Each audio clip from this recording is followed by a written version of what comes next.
ये उल्टा नहीं हो गया? बहुत सारे लोग ये इंतजार में रहते हैं शादी होगी तो अभी मांगना क्या क्या है, कार मांगे कि बाइक मांगे और क्या क्या चीजें मांगे। उन भिखारियों से मैं कहता हूं खटोरा लो और गली गली घूमो, हर जगह जाओ, एक साल में बहुत कुछ मिल जाएगा। और अगर तुम्हें शर्म आती है तो मेरे अजीजों, एक खातून से और उसके बाप से इस तरह के मुतालबे हरगिज ना करो। हाँ, मांगने के तरीके भी अलग अलग हैं। पहले खुलकर मांगते थे, बोलते थे ये चाहिए, लिस्ट आती थी, सारी लिस्ट आती है खातून के घर में, ससुराल। लेकिन अभी कुछ नहीं, हमारी कुछ भी ख्वाहिश नहीं है, एक अच्छी शादी करके भेजो, अच्छी शादी करो। अच्छी शादी का मतलब डेनिसन में होना चाहिए। मैं तो यहां नाम ले रहा हूं, तुम दबा करके अपनी ख्वाहिशों का जिक्र करो। और मुआज़ल्लाह भिखारियों से क्यों शादी करते हो? इस तरह के लोग जो अपनी औरत पर अपना महल सजाना चाहते हैं, उनकी हैसियत बहुत जलील है, बहुत जलील। मैं आपको बताऊं, तुम बर्बाद होना चाहते हो, जिसकी ख्वाहिश है वो मुझसे पूछ ले, मैं बता दूंगा। तौबा अस्तगफिरुल्लाह, कोई नहीं चाहेगा। हर कोई बरकत का रास्ता हमसे पूछता है, लेकिन ये रास्ता भी मैं बता देता हूं। जो अपना बिजनेस और अपनी बरकत सब बर्बाद करना चाहता है, उसके लिए बाज़ बुजुर्गों ने फरमाया, वह अपनी बीवी से जबरदस्ती उसका माल लेकर के बिजनेस में लगाया हो, वहीं से शुरुआत हो जाएगी नहुसत की। उसके दिल को तोड़कर जो माल ले जाकर के लगाओगे तो फिर वहां से, हाँ, बखुशी देना और बात है, पसंदीदगी के साथ देना और बात है। बहुत सारे लोग शादियों के बाद अपनी बीवियों पर दबाव डाल करके उनका सारा जेवर उठाकर ले जाकर रख देते हैं और उस पर तिजारत करने की कोशिश करते हैं। कहां की बरकत? किसी का दिल रो रहा है और तुम अपनी दुकान से। अजीज़ान गिरामी वक़ार, हुजूर अकरम सल्लल्लाहु तआला अलैहि वसल्लम ने जिनकी शादियां की हैं, किन बातों पे की? एक नौजवान साहबी आए, कहा निकाह की ख्वाहिश है, लेकिन कौन निकाह करके देगा मुझे? हुजूर ने फरमाया, मैं एक अंसारिया से शादी करता हूं तेरी। एक अंसार साहबी की बेटी है, लेकिन महर कुछ ना कुछ लेकर के आ, एक चांदी की अंगूठी तो महर में लेके आ। उन्होंने कहा इतनी कीमत मेरे पास नहीं है। हुजूर ने फरमाया, वलो खातमन मिन हदीदिन, जा लोहे की तो मिलेगी अंगूठी, लोहे की अंगूठी लेकर के आ, मैं इसी महर पर निकाह कर दूंगा। वो गए और उन्होंने कहा, हुजूर लोहे की अंगूठी लाने की भी ताकत नहीं है, मेरे पास अभी कुछ भी नहीं। हुजूर सल्लल्लाहु तआला अलैहि वसल्लम ने फला अंसारी साहबी की बेटी को बुलाया और कहा, मैं तेरा इससे निकाह कर रहा हूं। वो राजी थी। कहा, आका आपकी मर्जी। अब इस साहबी को महर तो कुछ तो देना था। हुजूर ने पूछा, हल माका मिन सूरिल कुरान, क्या तुझे कुरान की कुछ सूरे याद है? उस साहबी ने कहा, कज़ा व कज़ा या रसूल अल्लाह, हाँ आका ये सूरतें याद हैं मुझे। हुजूर ने फरमाया, जा ये तेरी दुल्हन को वो सूरतें याद करा, यही तेरा महर है। कुरान पाक की सूरतें उसे पढ़ा, उसे याद करा, ये तेरा महर है। इससे ज्यादा आसान निकाह किसका हुआ होगा? ये निकाह मेरे आका सल्लल्लाहु तआला अलैहि वसल्लम ने उम्मत को तालीम दी। अजीज़ान गिरामी वक़ार, नौजवान को ये चाहिए कि हुजूर सल्लल्लाहु तआला अलैहि वसल्लम के अखलाक पर अगर वो चलना चाहे तो मेरे नबी से पूछे, आका सबसे ज्यादा बरकत कौन से निकाह में है? हुजूर ने फरमाया, इन्न अअज़मन निकाहि बरकतन ऐसरुहु मऊनतन औ कमा क़ाल रसूलुल्लाह सल्लल्लाहु अलैहि वसल्लम। मेरे आका सल्लल्लाहु तआला अलैहि वसल्लम की हदीस है, फरमाते हैं सबसे ज्यादा उस निकाह में बरकत होगी जिस निकाह में खर्चा कम किया गया हो। हुजूर पाक सल्लल्लाहु अलैहि वसल्लम ने फरमाया। अब इसका मतलब कंजूसी नहीं, बखालत नहीं, जिसकी जितनी हैसियत है उस एतबार से करे, अपनी हैसियत से ज्यादा टांग भी ना फैलाए, और अल्लाह ताला ने नेमतें दी है तो बखालत भी ना करे, गुरबा और मसाकीन को खूब खिलाए। इसलिए कि अल्लाह के नबी सल्लल्लाहु तआला अलैहि वसल्लम के तकरीबन 11 निकाह, उसमें सब अलग अलग किस्म के हुए हैं। जब हजरत खदीजा से निकाह हुआ था, हुजूर की उम्र 25 साल की थी और आप तिजारत कर रहे थे और तिजारत का माल था। आप सल्लल्लाहु तआला अलैहि वसल्लम ने जो निकाह फरमाया उसमें लोगों की दावत भी हुई। एक निकाह हुआ हजरत सौदा रज़ियल्लाहु ताला अन्हा से वो उस निकाह में सिर्फ खजूरें बांटी गई और कुछ भी नहीं।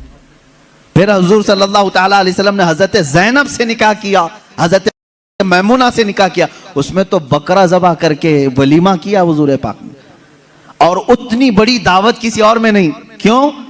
ये मैं हालात बता रहा हूं। जब तुम्हारे पास माल था या माल आया है, उस एतबार से तुम्हें करने की इजाजत है, और जब ना हो तो कर्जा लेकर के दिखावा करने की इजाजत शरीयत ने नहीं दी है। शादियों के लिए इस तरह से लोग मकरूज हो जाते हैं। कई लोग ऐसे हैं जो अपनी पता नहीं अजीज अजीज चीजें उठाकर बेचते हैं, नहीं सिर्फ 4 लोगों में मुझे मुंह दिखाना रहता है, मुंह दिखाना रहता है, निकाह करना है बेटी का, निकाह करना है फलां का। और आज के मुआशरे से मैं नौजवानों से कहूंगा, मेरे सुनने वाले जितने नौजवान हैं, अगर नबी से मोहब्बत करते हो, इस मिलाद में एक अज़म कर लो, एक अहद कर लो, हम में से जिसका निकाह होगा, हम जिससे निकाह कर रहे हैं, हम ससुर के लिए बला बन के नहीं उतरेंगे।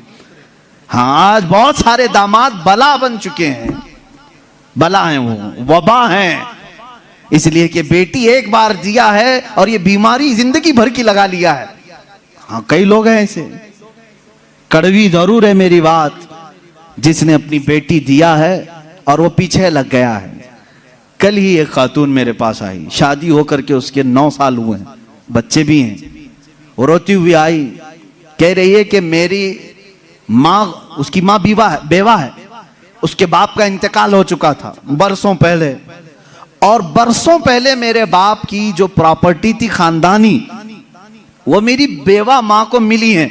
वो कुछ लाख रुपए आ गए हैं, और जैसे ही मेरे घर में मालूम हुआ है, शोहर ने मुझे बाहर निकाल के घर भेजा है, जा तेरी अम्मा को जो प्रॉपर्टी में मिला है उसमें से 2 लाख मांग के लेके आ।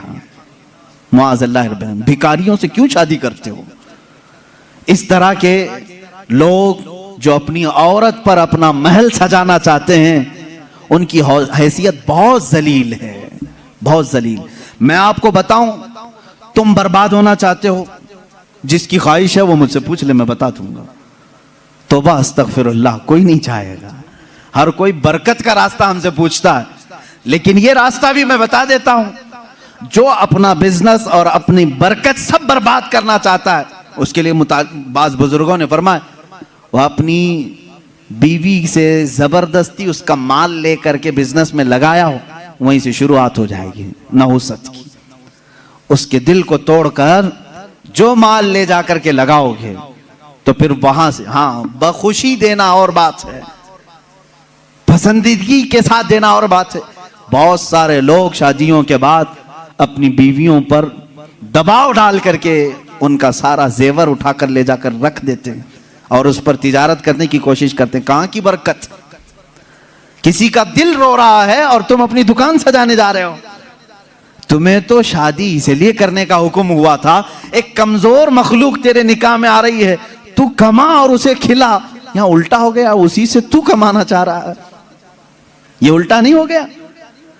बहुत सारे लोग ये इंतजार में रहते हैं, शादी होगी तो अभी मांगना क्या क्या है, कार मांगे कि बाइक मांगे और क्या क्या चीजें मांगे।